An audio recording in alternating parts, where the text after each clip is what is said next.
안녕하십니까. 이주천TV의 이주천입니다. 자, 오늘은 두 번째 시간입니다. 5.18 진상규명 보고서는 허구다라는 두 번째 시간입니다. 5.18 진상규명 조사위가 내놓은 종합보고서에는 5.18 당시 계엄군의 총격이 시민군 때문에 목숨이 위태로운 상황에 있었다는 사실을 모조리 빼버렸다고 우파 위원들은 공통적으로 지적을 했습니다. 우파 위원들은 특히 80년 5월 19일 광주고 앞에 21일 전남대 및 전남도청 앞 발포 상황과 계엄군 발포 이전 시민군의 총기 무장 가능성에 대해 진상조사위 측이 조사 사실마저 빼어버리고 왜곡했다고 지적했습니다. 자, 내용을 또 구체적으로 볼까요? 첫 번째 꼭지입니다. 1980년 5월 19일 광주고 인근 발포 시위대가 계엄군 장갑차 화염병 공격 도중 발생이라는 겁니다.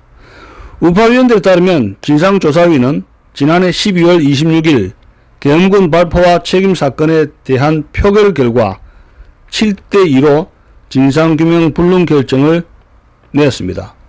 하지만 지난달 내어놓은 종합보고서에서는 신군부가 작전을 사전에 체계적이고 계획적으로 준비했다는 식으로 서술한 뒤에 진상규명이 완료된 것처럼 기술되어 있다고 우파위원들은 지적했습니다.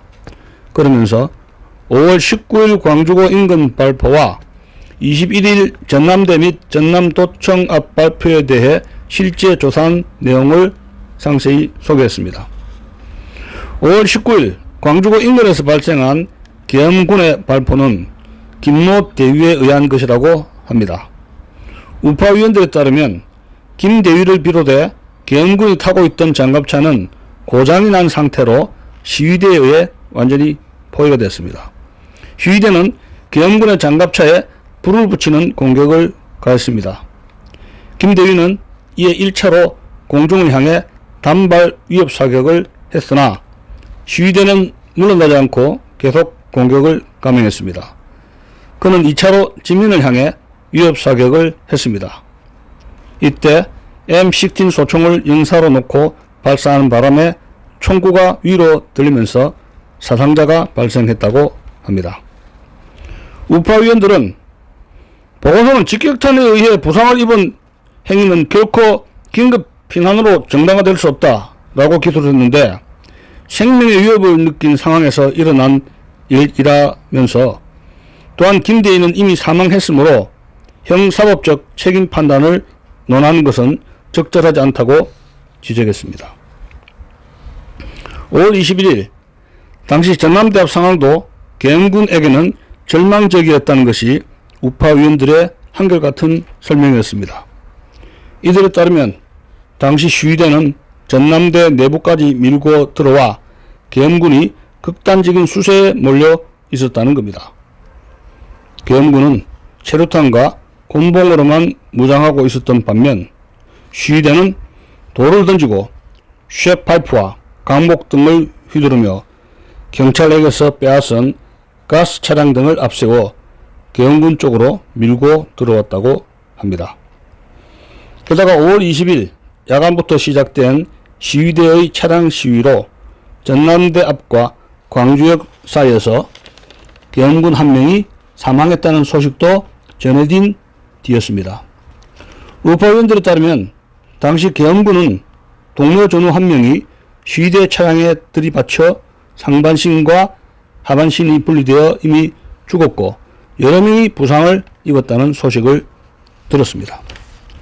같은 날 전남도청 앞 상황도 계엄군이 극단적인 수세에 몰려 있었다고 합니다. 시위대는 계엄군 장갑차에 화염병을 투척하고 아세아 자동차에서 탈취한 장갑차와 대형 보스로 계엄군을 향해 돌진했습니다. 이 일로 계엄군 한 명이 사망한 것으로 알려져 있습니다. 우파위원들은 당시 계엄군은 자신의 생명조차 지킬 수단도 없이 사지에 내몰린 처지였다는 사실을 진상조사위 위원들은 간과했다고 지적을 했습니다. 자, 두 번째 꼭지입니다. 시위대 5월 21일 오전 이전에 이미 무장 발포도 이날 오전부터 발생. 우파 의원들은 5.18 관련 단체들의 주장과 달리 시위대가 5월 21일 오전 이전에 이미 총기로 무장했을 가능성이 크다는 증언도 진상조사 과정에서 확보했다며 그 일부를 공개했습니다. 2022년 9월 21일과 11월 7일 진상조사위 진술조사에서 당시 특전사 62대대 소속이었던 최모 하사는 이런 말을 합니다. 5월 21일 오전 외환은행 앞 금남로에서 관광호텔 방향으로 시위대가 들어오지 못하도록 막고 있었는데 관광호텔에서 사복을 입은 사람이 사격하는 것을 목격하는 순간 총소리가 나면서 두 발을 맞아 턱과 목, 왼쪽 팔목에 파편상을 당했다.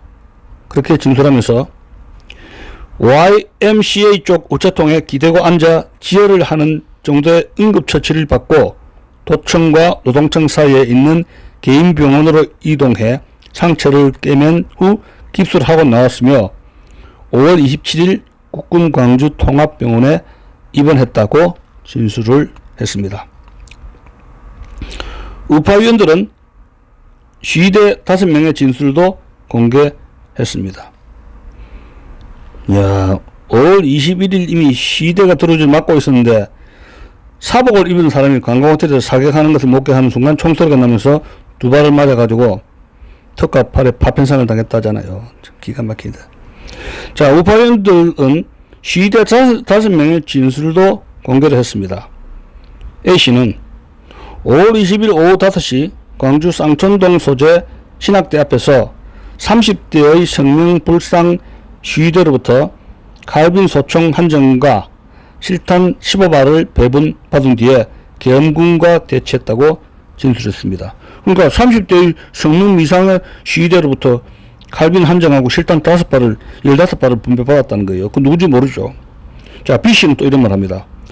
5월 21일 오전 9시 아세아 자동차 공장에서 차량을 탈취하기 위해서 시위대 쪽에서 칼빈 소총으로 공포를 발사했다고 진술했습니다.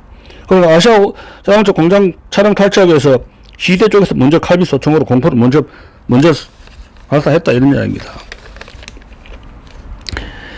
이 5.18 당시 시위대는 아세아 자동차에서 장갑차와 군용 차량을 탈취한 것은 물론 경찰에게서 빼앗은 차량들도 시내를 몰고 다녔습니다. 자, C씨 증언입니다. 5월 21일 오전 10시 전남도지사와 회담 때 시위대 쪽에서 두세 사람이 칼빈 소총을 들고 있는 것을 목격했다고 진술했습니다.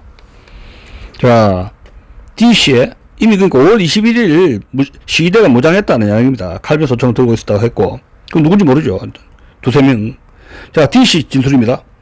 5월 21일 오전 11시 광주 서구 신안동 동양고속 정류장 앞에서 칼빈 소총 한 정과 체류탄 한 개를 휴대한 시위대 2명이 타고 있는 은색 포니 승용차에 올라타서 함께 시위를 했다고 진술을 했습니다. 그러니까 신원 미상의 사람 시위대 2명이 칼빈 소총 한 정과 체류탄 한 개를 이미 휴대를 하고 있더라는 이야기입니다. 근데 그건 그 사람 누군지 몰라요. 자, E씨 진술입니다. 5월 21일 오전 많은 시민들이 스스로 신변 보호를 위해 공기총이나 기타 다른 호신용 무기를 휴대하고 있었다고 진술했습니다. 계엄군뿐만 아니라 시위대 또한 5.18 단체의 주장과 다른 진술을 내놓은 것입니다. 그리고 5월 21일경에는 이미 시위대가 무장을 하고 있었다. 무기를 들고 있었다. 그런 이야기입니다. 이 칼빈 소총, 슈탄, 총알 수십 발들 이미 확보를 하고 있었다. 그런 이야기입니다. 그 시위대 사람들은 신원 미상이 누군지 모르죠. 자, 셋째 꼭지입니다. 5.18 진상조사위 시위대에 불리한 내용을 빼고 종합보고서를 기술했다는 겁니다. 야, 이 기가 차죠. 시위대에 불리한 내용을 싹 다 빼버렸다는 거예요. 누가? 5.18 진상조사위가 이 객관성을 상실한 거죠. 우파 위원들은 진상조사위 위원들이 무장시위대, 자칭 시민군입니다. 무장시위대가 5월 21일 오전에 출현한 사실과 이날 오전 계엄군을 향해 총격을 가했다는 목격자들의 진술은 싹 배제했다면서 국민통합이라는 위원회 입법 취지를 고려하지 않고 당시 작전에 참여했던 장병들에 대해 범죄 성립에 의문이 없다는 편향된 내용을 보고서 등에 가져와서 기술했다고 지적했습니다. 작전에 참여했던 장병들을 범죄 행위로 몰았다 이런 이야기입니다. 기가 차지요. 지난해 12월 26일 진상규명 불능으로 심의 의결된 직권 사건 조사 결과 보고서 내용을 선택적으로 인용하거나 변경해서 종합보고서에 실은 것은 진상조사의 다수 위원들이 운용하고자 하는 진술만 선택적으로 채택하여 사실로 인정한 때문이라는 게 우파 위원들의 한결같은 지적이었습니다. 진상조사위는 또한 5월 20일 광주역 앞 발포와 관련해서도 당시 계엄군이 중과 부족으로 시위대에 몰리는 상황이었음에도 마치 상부의 발포 명령이 있었던 것처럼 편향된 내용을 종합보고서에 다수 기술했다고 지적했습니다. 5월 21일 전남대와 전남도청 앞 발포와 관련해서도 진상조사위는 시위대가 장갑차를 몰고 총격을 가하며 계엄군 쪽으로 돌진했던 상황 등은 싹 빼버리고 계엄군이 대형 사격을 한 것만 기술하면서 이것이 진돗개 하나 발령이 관련이 있고 상부의 명령으로 발포가 이루어진 것처럼 내용을 기술했다면서 이 또한 진상규명 불능으로 심의 의결한 조사 결과 보고서 내용을 선택적으로 인용하거나 변경한 편향된 내용이라는 게 우파 위원들의 한결같은 공통된 주장이었습니다. 진상조사위의 편향적인 편파적인 종합보고서 내용 기술은 여기에 그치지 않고 진상규명이 불가능했던 헬기 기총소사와 전투기 출격 대기 의혹, 광주 외곽의 봉쇄지역 집단 학살 및 암매장 의혹에 대해서도 당시 관련자들의 증언이나 증거 등을 객관적으로 반영하지 않았다는 것이 우파 위원들의 한결같은 주장입니다. 자, 마치겠습니다.